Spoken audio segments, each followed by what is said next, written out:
สบายดีทุกคนเนาะนี่แม่นวิดีโอแนะนำวิธีการนำไซต์ระบบขายสินค้าของยูทิเทลถึงมือถือทำยินดีเข้า MBC ลาวเข้าดิสเซอร์ของพนักงานขายเนาะตัวนี้เขาสิมาแนะนำเกี่ยวกับวิธีการสร้างใบบินหลังจากขายสินค้า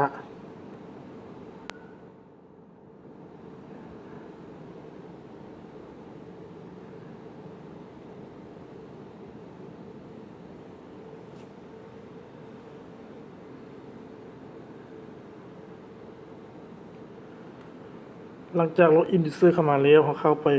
คุมของการขายแบบนี้แล้วเข้าไปสร้างใบบิน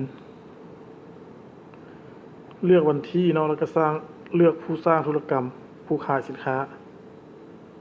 ค้นหาหมายความว่าเขาได้ขายสินค้าไป1 สินค้าที่ว่าบ่ทันได้สร้างใบบินตอนนั้นเขาติ๊กใส่ห้อง CJ น้อยๆเนาะบล็อกน้อยๆแล้วคลิกสร้างใบบินจะออกมาเป็นแบบนี้เนาะหลังจากนั้นเรากดยืนยัน